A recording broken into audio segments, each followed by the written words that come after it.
Ladies and gentlemen, it is now time for the Elder Law Hour with Emily Hicks. I'm Emily Hicks, and you're listening to the Elder Law Hour, where we're offering insights and solutions for today's seniors so you can age with confidence. To start the show today, I wanted to take a moment to recognize that November is National Family Caregivers Month, and this month is really meant to shine a light on the selfless people who provide unwavering care and support to their loved ones. I want to invite you to join me in honoring their dedication and sacrifice. These individuals step up to care for family members who are facing health challenges, aging, and disabilities, and their love and commitment to help their loved ones maintains their quality of life, and it just cannot be overstated.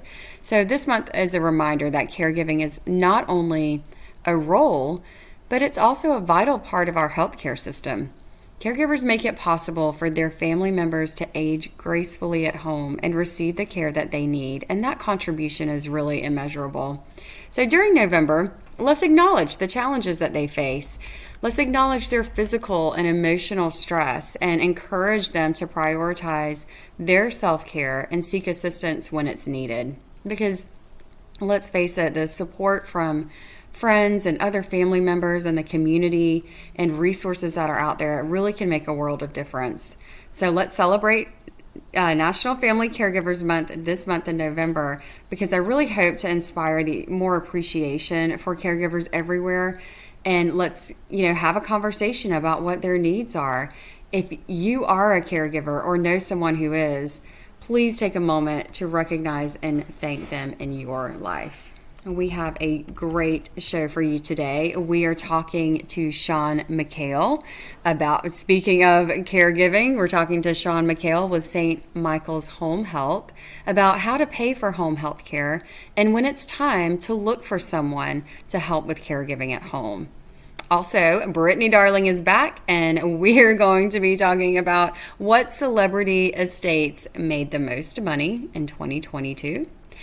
But first, we're going to be talking to certified financial planner Travis Dauchy about getting ready for retirement and how to retire comfortably in today's economic climate. So stay tuned. We will be right back.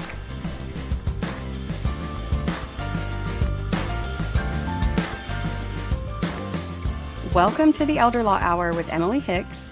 I am so excited today to be speaking with Travis Dauchy. He is a partner with Atlas Private Wealth Advisors, and he works with individuals and families, business owners, and executives. He mainly helps them with retirement planning, business transition planning, and estate planning and tax planning. So, Travis, welcome to the show. Thank you, Emily. Appreciate the time today, and looking forward to our discussion. Great. So, we live in Florida and I marvel at the amount of people that are moving to Florida on a daily basis. It's something like 1,000, and I'm probably going to butcher that. 1,000 people are moving here per day. It's funny because the Jacksonville Business Journal came out a couple of days ago for the week, and it said, the dementia crisis in Jacksonville and in Florida. And because we have such an elderly population, the demographics, they're really different here, and it really affects our economy a lot differently, right? We see it from my world. It's been a large amount of people, especially since the pandemic, has really accelerated seniors moving here, but not necessarily people that are full retirement. I think pre-pandemic there was always that portrayal that retired in the Northeast and moved to Florida. But that's changed. A lot of people have moved companies here. They've moved their families here. They've moved not necessarily because of retirement, but maybe an anticipation of retirement. So there are definitely some new issues that are popping up in Florida, but some of the issues are the same. As there are things as people age, we look at it as demographic economics of how are things growing? What are the services that are needed? What are the resources that are needed to sustain that population, to provide them things. I mean, you think baby boomers, right? You think back in the 50s, washing machines, diapers, Yeah. TVs, you got through to the 70s, 80s, cars, houses, move on to later and later points. And today you've got 10,000 people a day in this country turning 65. 10,000 a day. It's the So silver tsunami, correct? it is. And they like warm weather, which is great, which is a big boom for Florida. So it's everything you're seeing from the medical side that's needed, retirement type services. That's a big part of the reason we're here as well as Atlas Private Wealth Advisors. We have resources throughout Florida because those people from around the country are relocated here, and we're here to kind of serve their needs and make sure the financial aspects are looked into a little bit more. That there's not a gap in resources. Yeah. But to your point earlier is looking at working, you run into issues of a lot of people may not have a good plan on their savings for the long term. They may not have those ducks lined up. And the interesting thing that it came out today, but there was some research done that 50% of retirees actually left the workforce earlier than they wanted to. So they were pushed out through layoffs or just change in cultures. So a lot of people that the answer was, I'm just going to work forever, or I'm going to work longer, doesn't really hold up to reality. You got to have a better plan than that. Yeah, absolutely. So that's what the types of things that we're seeing. So yeah, I'd be curious, what you're seeing on the demographic. Well, the same thing. One of my clients called me last week that his position had been eliminated, and he's in his 60s, and he had fully planned on remaining employed for many more years. So it was quite a blow to him and his family. And they're kind of scrambling. They're meeting with their financial advisor, just like I'm sure your clients would meet with you immediately. And they're calling me like, hey, just all these changes are happening and we may need to change our plan a little bit.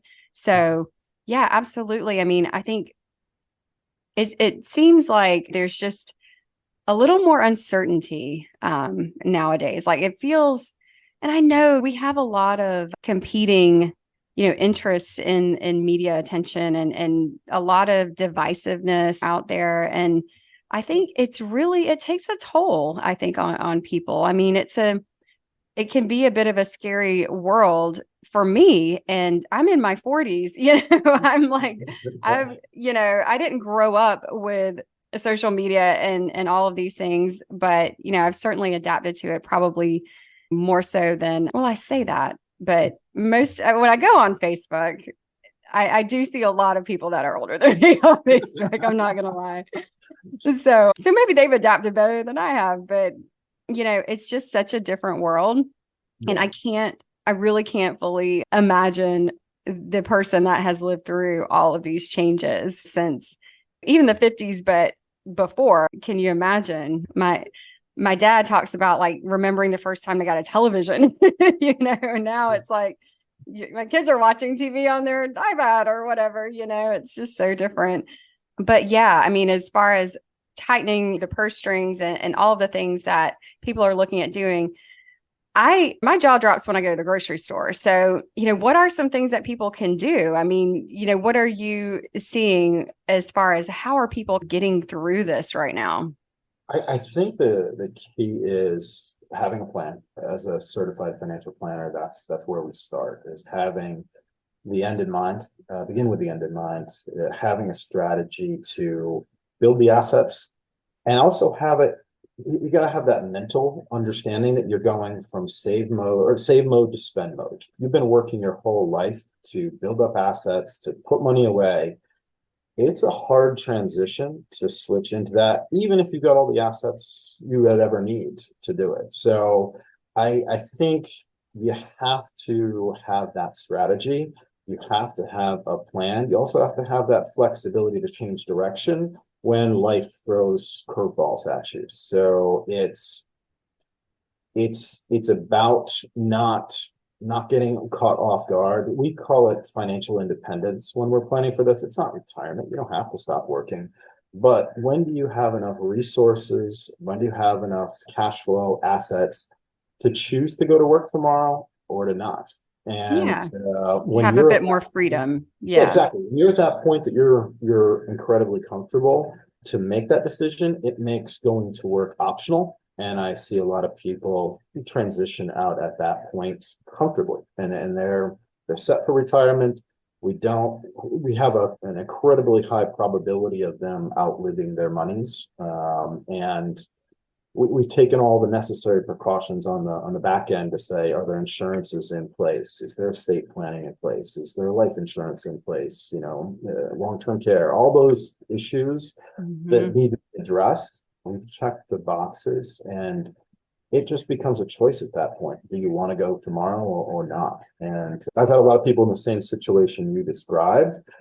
We were ahead of the curve. So they got that news. They thought it was the end of the world. We ran the numbers. They'd be fine. They don't have to go to work the next day. They don't have to scramble to find a job. They've done the things they needed to do. And that's the best feeling in the world is I get to take that pressure off the family. So that's the win. Yeah, that is a win. I mean, especially that has to be a really fulfilling part of your job for you is just knowing that you've helped everyone, plan. Listen, like none of us know what's going to happen. We don't know if we're going to get a diagnosis next year. Yeah, we don't know we don't know anything really. And that's the beauty of life and also the kind of the agony of it. And all we can do is plan and all we can do is control what we can control, right? In that scenario, do you sit down with people and kind of say, okay, well, let's look at the expenses. Like, let's look at what you can do. I mean, and really craft when life happens. Do you sit down with them and just say, all right, this is what we've got. Maybe we can move some assets around. Maybe we can sell some things. Maybe we can whatever. What's that process like for you? Yeah, I mean, it really starts with just a full understanding of where they stand today. Where are the assets, where are the liabilities? And when I say liabilities, it's not just, the mortgage, it's not just the business loan. It's what are those future kind of obligations, those liabilities that are maybe just over the horizon, a large family expense that's going to come out of something that's going to potentially throw off the plan. And then it's understanding that cash flow and their tax situation. What's the income look like? What are the sources of income? There's completely different taxation on W-2 income versus 1099 income versus Schedule C. You've got all these categories you got to get a real firm handle on. The expenses, I actually spend less time on that because if you want to go through and know exactly where you spend your money on, we have tools, we have things, you can go through and learn that. I care about how much is going out the door. What is the net number here? I really don't care what to spend your money on. If you have a collection of toothbrushes, totally fine. But if it's art, if it's another asset, that's a different story, obviously. But it's when I get into expenses, it's just trying to obviously make sure there's more coming in than going out. You're seeing about in some cases, almost 60% of people are paycheck to paycheck in this country. And you're seeing a lot of seniors coming up at that same percentage rate, over 50%. Don't have reserves. They didn't save and set aside. They couldn't handle a $400 unexpected expense. They would go into debt to service that. That's scary. That's our consumer culture taking over, and it's Yes. you're kind of programmed to spend it all. We've seen that since the pandemic. There was a big spike in savings because everything was closed and nobody got to spend money on anything. You couldn't travel anywhere. There was a really big buildup. As soon as things opened back up, we've seen checking balances, savings balances. They're lower than they were pre-pandemic. People couldn't wait to spend it all. That's where they get into danger. So when I'm working with people, it's giving them an understanding that a cash reserve, an emergency reserve, is just that. That's not money in the checking account that's going to get spent on the next thing that you see at the store. That's there if there's a real emergency. That's not vacation money. That's none of those things. So once you've established the base of a good cash reserve, you start looking at, all right, these are my objectives. Is it retirement? Is it a new boat, a second home, a plane, whatever the case may be? How are we going to get together the resources to fund that objective? How long is this going to take? Is this a 2-year project? Is this a 10-year? For retirement, it's a lifetime of work. Yeah, we don't know how long it's going to be, right? You never know. You never know. Yeah. But understanding that, a small change, a small percentage savings higher, an expense that didn't get applied, that deferred gratification, if you would call it that, can make a massive difference. The person standing right next to you can make the exact same income, have the same rough family size, all those things could be the same. But if you did things slightly different from a savings and spending standpoint, you may have 2, 3, 10 times the net worth and the assets to work with. And when it gets to retirement planning, when it gets to that financial independence, you have a lot more choices than they do. So being ahead of that curve is incredibly important. To start with that objective is, if I want to hit these goals, I need to plan for these goals. Yeah, absolutely. Those are true words of wisdom because we see it with, I've been listening to podcasts lately about how inflation and prices keep increasing, but people keep spending. So it doesn't seem to have curbed a lot of spending. So I'm a little bit concerned about what's happening with America's credit card debt right now. Yeah, well, some people think of America's national debt as our credit card debt. Well, it's True, yeah. $32.5 trillion as of today, and oh gosh, that's 1.7 trillion in the red on one of the best economies we've ever had. We're burning cash. There's no question about it. Well, we'll see how it all plays out. I hope that we don't, I hope we can have a soft landing from all of it. I hope for the best, but this has been, this has been really great. Thank you so much for offering those insights on starting with the end in mind and really thinking about what your objectives are as you proceed into the latter years of your life. So Travis, if someone wants to get in touch with you, what is the best way for them to reach you? Again, my name is Travis Dauchy. Probably the easiest way to catch me is my phone number. It's 949-244-9568. Again, 949-244-9568. You could also send me an email at tdauchy, TDAUCHY, at Atlas, ATLASPWA.com, atlasprivatewealthadvisors.com. So look forward to hearing from anybody, answering your questions. Perfect. And we will also provide that information on elderlawhour.com if you want to head on over to check out more about this episode or Travis. So thank you so much. I really appreciate your insight, and this has been great. Talk soon. Take care.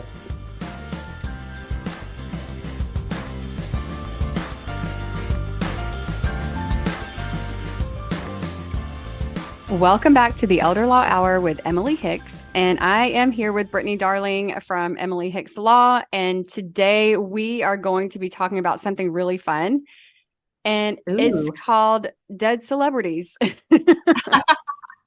Let's just get in there. Yeah, let's talk about that. So, Brittany, as you know, Forbes puts out this list every year of the richest dead celebrities. And so I thought this would be kind of interesting to go through and talk about who made the cut for 2022. And I'm going to start backwards.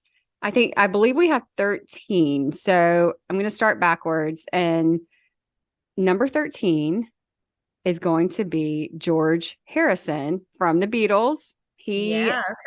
Yes. So he was the quiet Beatle. So let's see. He died in 2001 of cancer when he was only 58. Oh, that's young. I know. I didn't realize that. For some reason, I thought he was a little bit older. But yeah, so his royalties and everything makes him number 13 at 12 million. All right. And his buddy, John Lennon, was number 12. Oh, yeah. I could have guessed that John Lennon was right there. Yep. Yep. So, I mean, John Lennon was only 40 when he died. As we know, he was killed. And his estate in 2022 made 16 million. So that's interesting. So he had his royalties, and then he had some music rights as well that I believe Disney bought. So his estate made 16 million last year. So I thought that was pretty interesting. Not too shabby. Now we have I'm sorry. Yeah, number 11 we have Juan Gabriel, who I'm not super familiar with. He's a Mexican composer and singer. He's one of the most prolific ones in history. I guess he penned over 1,800 songs. Wow. I can't imagine being able to write that many songs.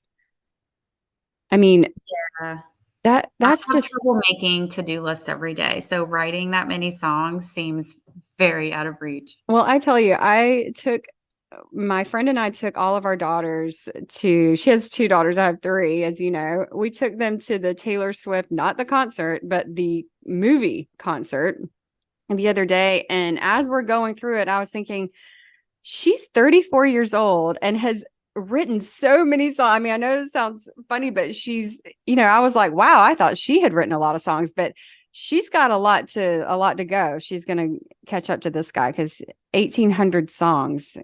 Good grief. That's a lot. So anyway, so his estate made $23 million. Wow. Yeah. So I guess this list is it actors or is it just musicians? So it's celebrities. It's kind of, it runs the gamut of anyone that was famous. So, and I'm glad you brought that up because our next person at number 10 is Charles Schultz, who, as you know. Oh yeah, I know. Yes. Yes. So everybody loves the Peanuts. Charlie Brown, Snoopy, and the Peanuts gang. Yeah, they're still raking it in. I mean, I guess, they still air the Charlie Brown specials, right? On TV every year. Yeah. Okay. I'm guessing some networks don't because of recent programming issues, perhaps, but the Great Pumpkin, we'll watch it. Okay. I think you're right because Forbes says that they will not be airing on free broadcast TV because Apple has snapped up their rights. Oh, interesting. Yeah. So it looks like Apple snapped up the rights to. I wonder if it'll be on Apple TV now.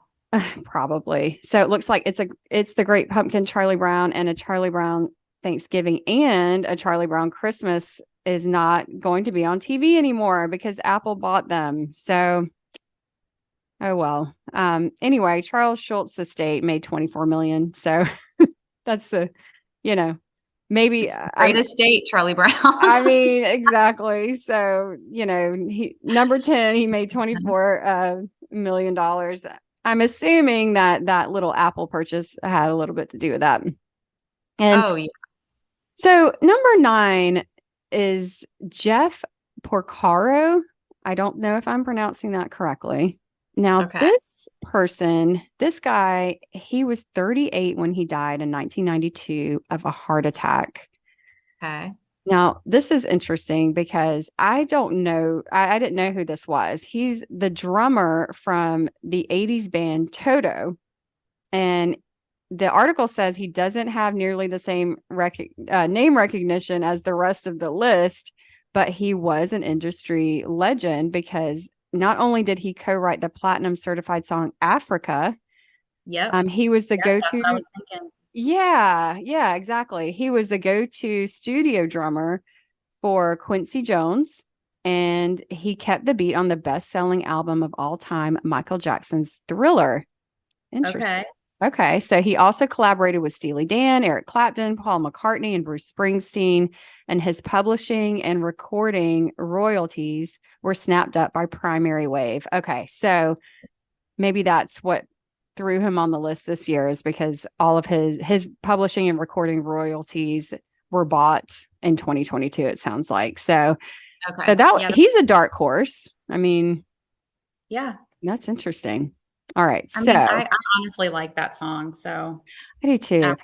Every time it comes on, I smile. 25 million though, Brittany, 25 million. Yeah, wow. It is. And now I love this one. This one's really, you're going to like this. Number 8, you'll never guess. He's an author, but you would never guess who it is. It's Dr. Seuss. Oh, no, I wouldn't have guessed that. So but I totally believe it. Think about all the Dr. Seuss books that are on your girls' shelves. Oh my gosh. They still live on Wyatt's shelves, and he's 10. I loved them in theory, but I will tell you, the tongue twister books that they wanted to read every night. I mean, you really have to, your enunciation has to be perfect. Yeah. It was a real test every time we had to read those books, but they loved them. So yeah, so Dr. Seuss, his estate made 32 million. So not too bad. So he was 87 when he died. So that's, he had a pretty prolific career as well. But anyway, so moving on to number 7, we have Leonard Cohen. And, he died from a fatal fall in 2016. He was 82. So he sang Hallelujah, and again, the publishing and masters were snapped up by Hypnosis, a publicly traded music management and IP firm. So we're seeing a little bit of a trend here. And, you know, it's funny, we had talked previously about, celebrities and stuff like that. And, the rights to their likeness and the rights to all of these songs and music. I mean, I mentioned Taylor Swift, as she's gone through, countless, legal battles trying to own her own music. And it's been pretty crazy. But yeah, I mean, now you see why, like, these things sell just for astronomical amounts of money. So so that's where his estate made 55 million last year. Ooh. All right. Now, I'm going to make you guess this one. He was a singer. He was only 50 when he died of an overdose, perhaps homicide, by his doctor. Okay. I think I know. MJ? That's right. It was Michael Jackson. Very, very good. So Michael Jackson's estate made $75 million last year. It landed him as number 6 on the list. If he's number 6, I cannot wait to hear who is 1 through 5, because I feel like 74. Did you say 74 million or 75? Yeah, what was it? Yeah, 75 million. Yeah, that is a lot of money to pull in for 1 year. So I can't even imagine who's made more than that. I know. You're going to be really surprised at number 1, by the way, but then you will be, but you kind of won't be too, but we'll talk about that in a minute. So, and just so everyone knows who's listening, I have no idea what's on this list. You really don't. I really don't. I am running along with all of you. Well, that's, I didn't let you look at it. So Michael Jackson there's a Jackson themed Cirque du Soleil show in Las Vegas. Okay. Have you been to this, Brittany? Do you know about this? No. The last time I went to Vegas, I saw 80s rock bands, like cover bands. It was pretty amazing. I was not going to a Michael Jackson show. No. Well, there's a Cirque du Soleil show, and apparently there's also MJ the musical on Broadway that just came out. So it's a jukebox retelling of Jackson's story. And so the musical, as of November 2022, the musical grossed 80 million. Oh, okay. So, okay, that's a lot. All right. So moving on is another singer, but I won't make you guess this time. But you're going to be surprised at how much this guy's estate. $100 million to James Brown, to his estate. Yeah. All right. So he was the hardest working man in show business. And Primary Wave, again, we have seen them on this list already. The New York-based independent music publisher snapped up the Godfather of Soul's music rights, real estate, name, and likeness. Okay. So that makes sense. His estate, also, I know he did a lot of things for some underprivileged kids, and part of his estate actually does fund academic scholarships for needy children in perpetuity, which means like forever. So that's pretty nice. Okay. That's a pretty nice. That was very generous of Mr. James Brown. I know. So $100 million. All right. Number 4 is also a singer. He was, I would say, I believe they're of the same era. There was a popular movie that came out about him, maybe a couple of years ago, which I did not really like, by the way, but Tom Hanks was in the movie, and his daughter recently died. Oh my goodness. If my husband were here with you right now, he would know exactly who you're talking about. He is a music guru. It's Elvis. Yes, of course. Elvis Presley is number 4. Of course. I was kind of thinking he would be somewhere up there. Yeah. He's number 4. So apparently after COVID, everybody, is at home, cooped up. The tourists came out in droves to the Graceland mansion and resort, because at least $80 million of the Presley's earnings came from the tour tickets, shows, and merchandise, according to some sources. I believe that. Yeah. So the estate didn't make a lot of money off of the Elvis movie, the movie that came out, but apparently most of those earnings are just from people vacationing to Graceland. Have you ever been to Graceland? It's in Memphis, right? So it's in Memphis. I have never been. Okay. I was born in Memphis, actually. Fun fact, but I only lived there when I was just a baby. So, like a very young baby. My dad was working there. My mom decided to move up there to have me like during this time, which I'm sure was incredibly difficult. And then we moved back to Florida just immediately after. So it was, I was born there, but we didn't really live there for any amount of time. But I've never been to Graceland, and I would actually like to go. I've always been a big Elvis. I love Elvis. Oh yeah. So I feel like his music is just multi-generational, and it can be reinvented almost every decade to have a little bit of a different spin and sound to it, just a little bit. And I think his story just really applies across the board to everyone. I know. It was such a tragic ending, right? To such a just crazy career. And to me, there's just nothing like his voice. I just love to listen to his voice. He's got such one of the all-time, greats. So number 3 is a little bit surprising to me, and it's David Bowie. And he was number 3 at 200. That is surprising. I know. I just I didn't see that one coming. So $250 million. Ooh, goodness. So again, the sale of his publishing catalog and masters generated, $250 million. So interesting. That's a lot of money. Now, number 2 this is not a singer. This is a sports figure. Let's see if you can remember. And okay, so they passed away in 2020. He was only 41. Okay. Oh, I know. Helicopter crash.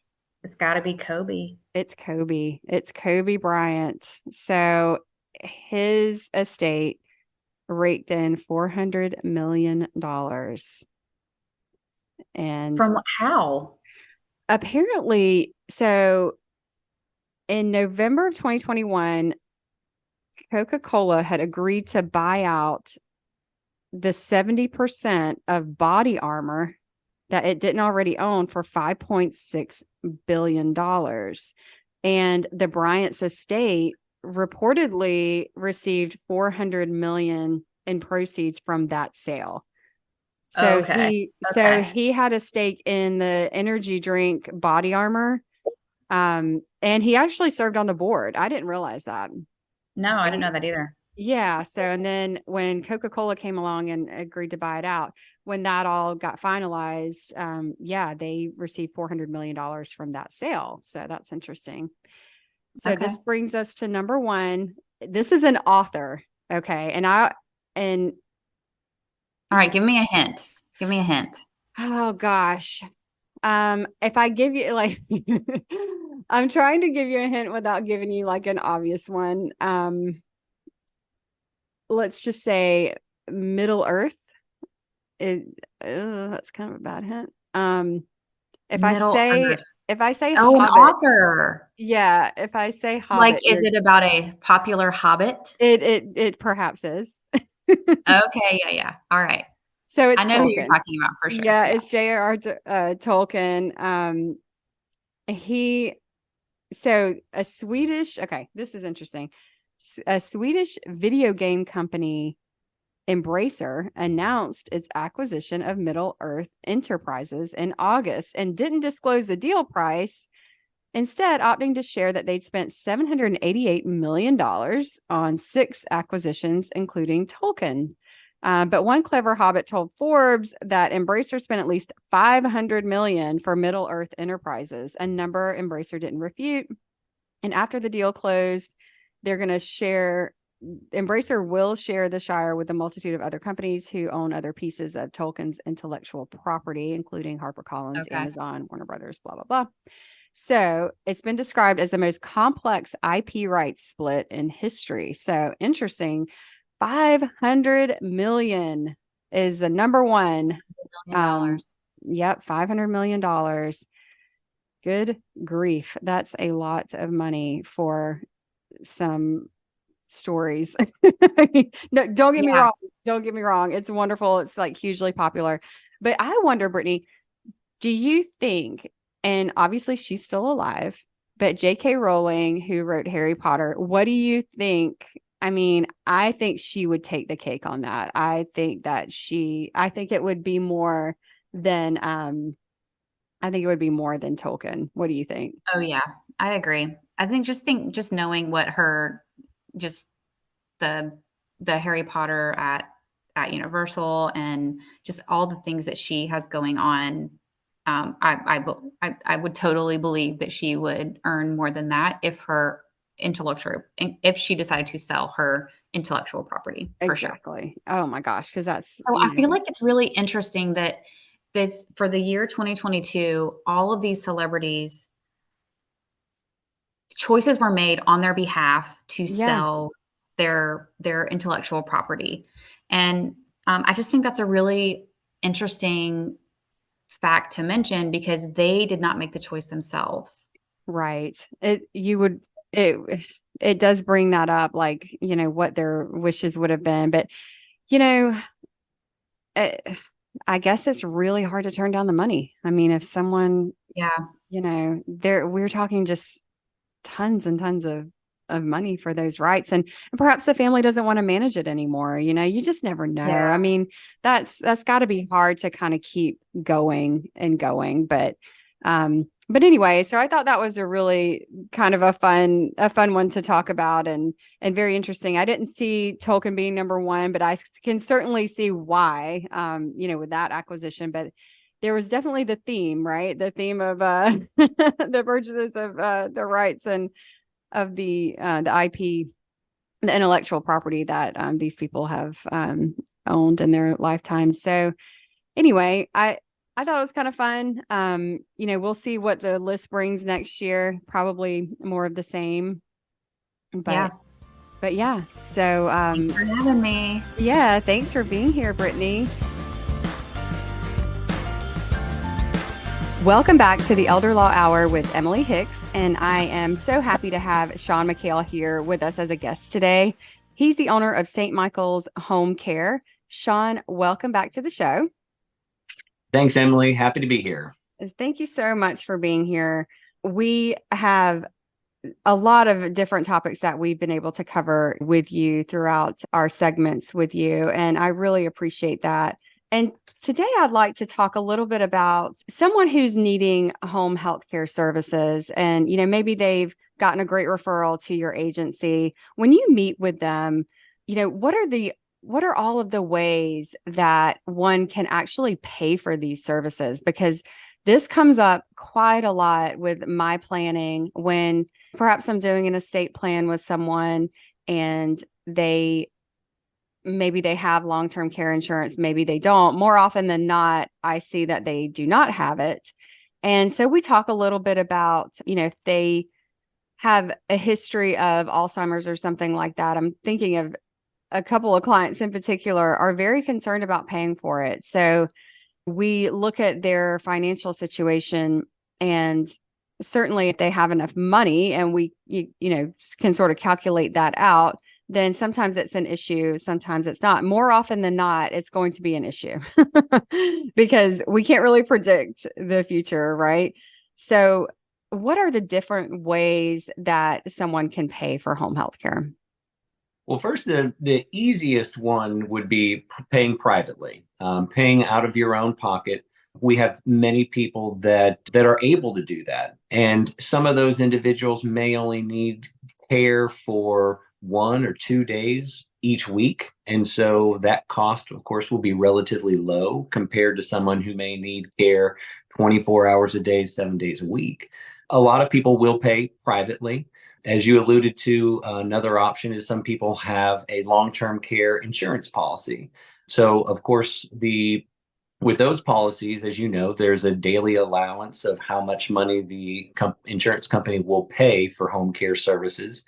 And a lot of those individuals will try to keep our care services within that range, so their out-of-pocket expense is minimal.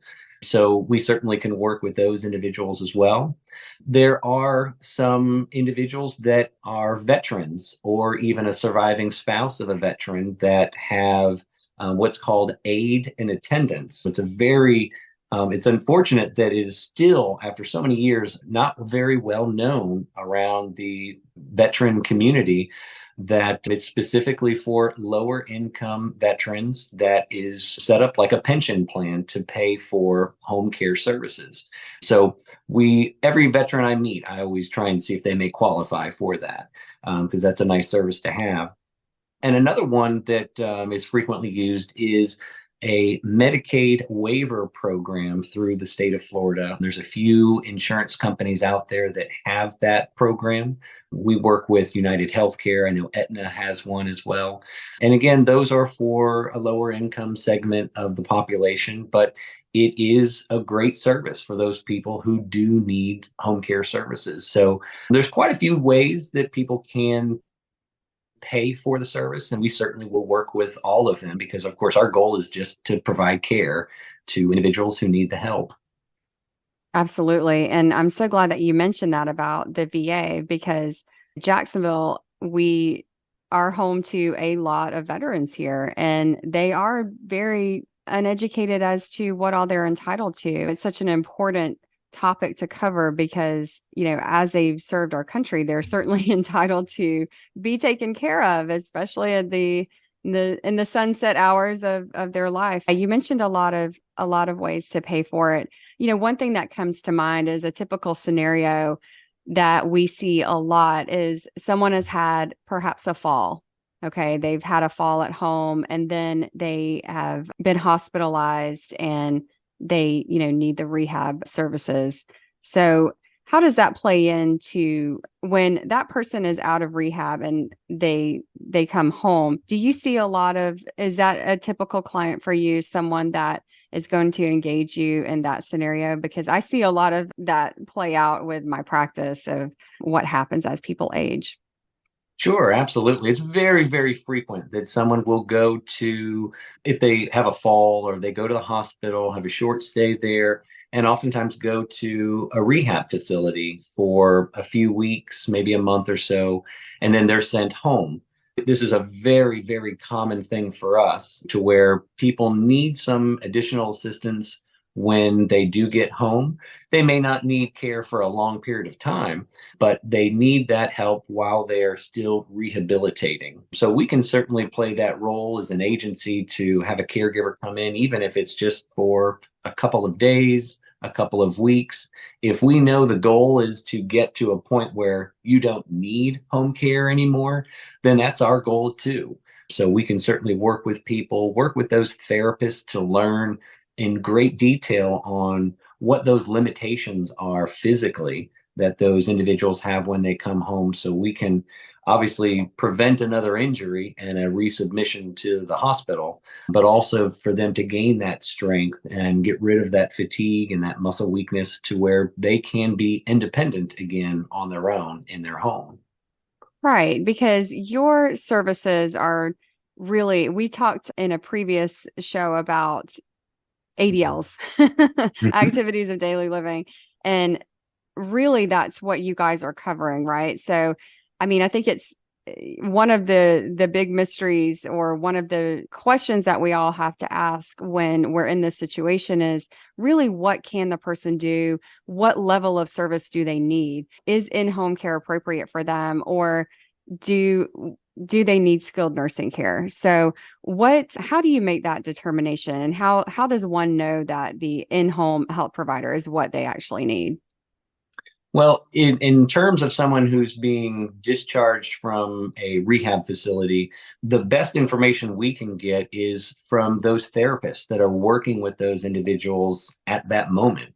And they can tell us not only where we are at with our limitations at the moment, but what our goals are. If our goal is to be able to walk without a walker, then we want to make sure that we're aware of that. So I think it's important for any agency that is going to be providing any home care services to have a really good understanding of not only what it is, the condition that we're in right now, what brought us to this point, but what our goal is. So our caregivers can work to attain that goal with that client. And of course, communicate with the family and let them know where we're at. And if we have any concerns, that we can voice to them as to something that they may be able to help us with.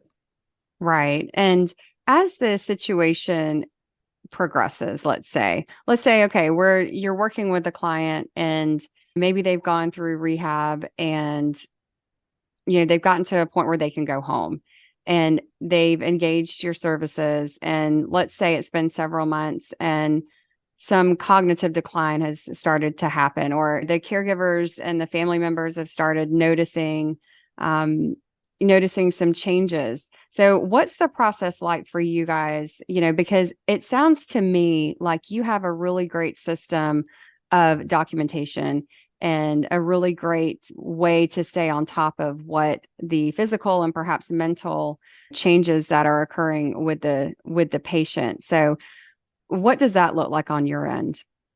Well, we're fortunate that we've got a really good structure in place to where our caregivers, every single day, every shift, so to speak, that they are working with someone, they will fill out daily care notes that are captured electronically. So we get them immediately, and we can pass that information on to a family member if our caregiver is noticing something different, or if the client is complaining of pain in an area that wasn't there yesterday.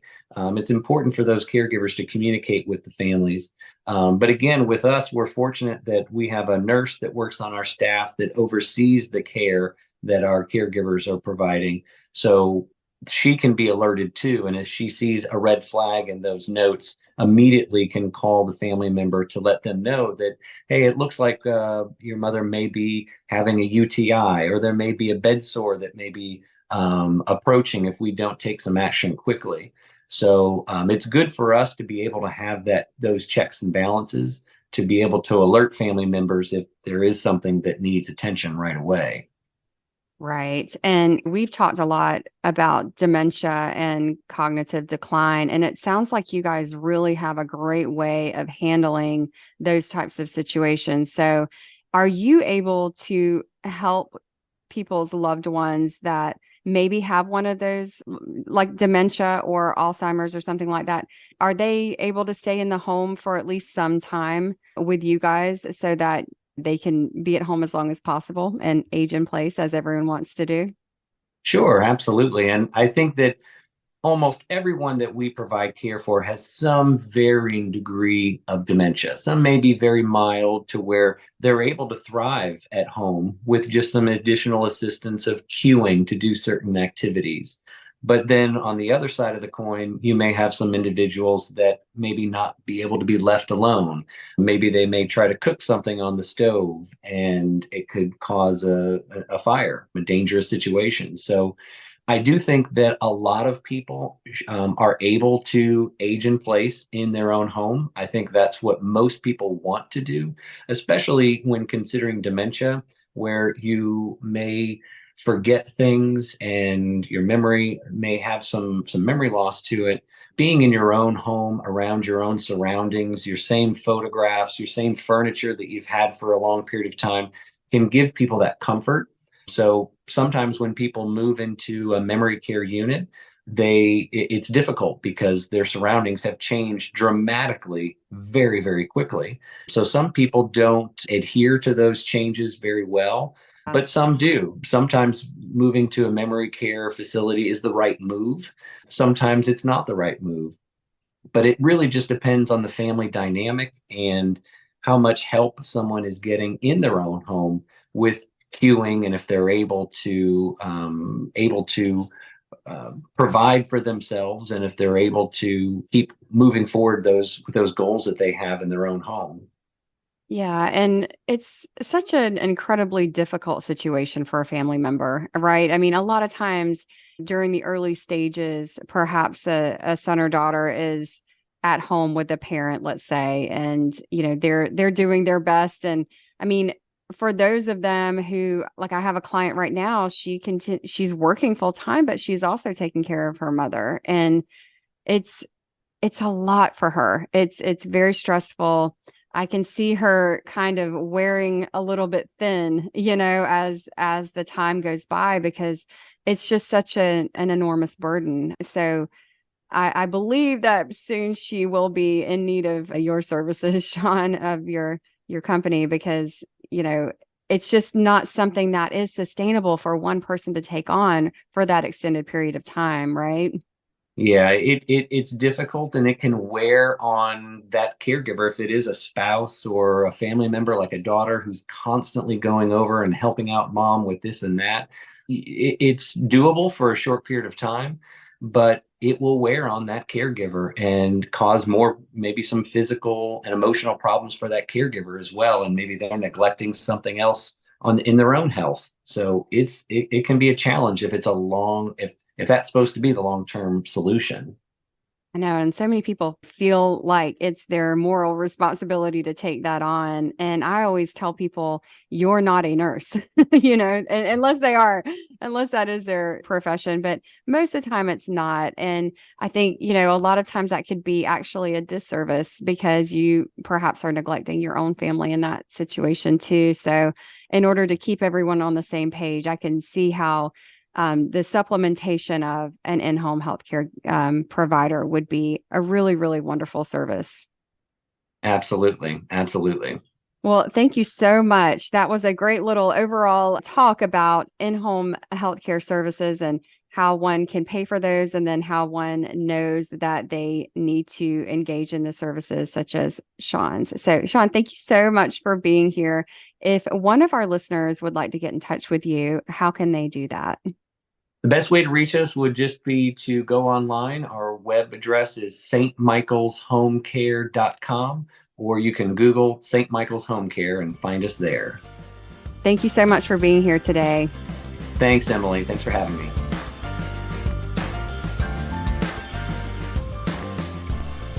Welcome back to the Elder Law Hour with Emily Hicks. And to end the show today, I have a couple of questions about Social Security benefits. And the question is, what Social Security benefits is my spouse entitled to if I die?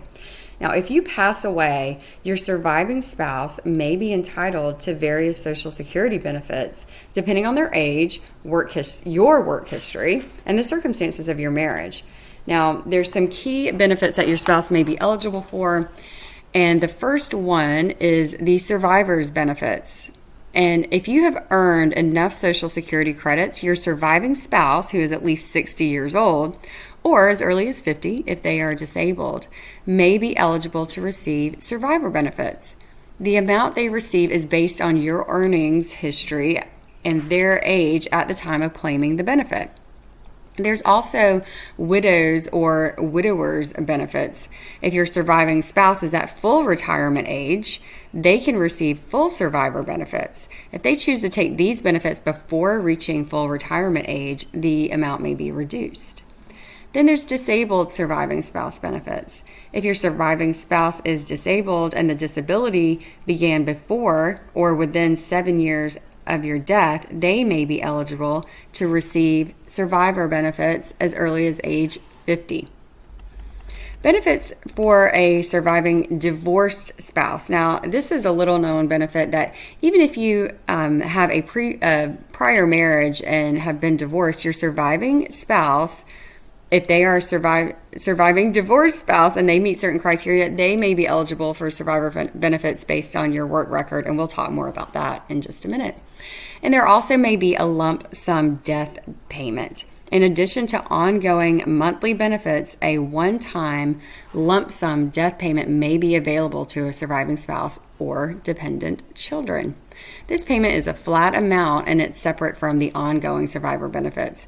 So it's important to note that the Social Security rules and regulations are really complex, and the exact benefits that your spouse may be entitled to is going to depend on a lot of different factors like we just talked about, including your work history, their age, and their individual circumstances. So make sure that you contact the Social Security Administration and get personalized guidance based on your specific situation. But I hope that was helpful. And then the follow-up question to that is about a divorced spouse. Is my former spouse entitled to my Social Security benefits if I die? And yes, under certain conditions, your former spouse may be entitled to receive Social Security survivor benefits based on your work record. The key criteria for that is going to be the marriage must have lasted for at least 10 years. So you had to have been married for at least 10 years. And then your former spouse must be at least 62 years old. However, they can apply as early as age 60, but the benefit amount will be reduced. And they're not remarried. So to be eligible for survivor benefits based on your work record, your former spouse must not be remarried. If they remarry, they may lose eligibility for those benefits. And the last criteria is you must be eligible for Social Security benefits. For your former spouse to receive benefits, you must have earned enough Social Security credits to be eligible for benefits yourself. And you must be either receiving those Social Security benefits at the time of your death or have reached the age when you could have started receiving benefits. So the amount your former spouse is entitled to as a survivor benefit will be based on your work record. The benefits do not affect the amount paid to your current spouse or any other survivors who are eligible for benefits based on your work history. So that's important to note. It does not affect, even if you have remarried, it will not affect your new spouse's entitlement to those benefits as well. But again, it's important to note that the rules and regulations can change over time. So make sure that you're working with the Social Security Administration to get the most accurate and up-to-date information for that. So I've really enjoyed the show today. Thank you so much for being here.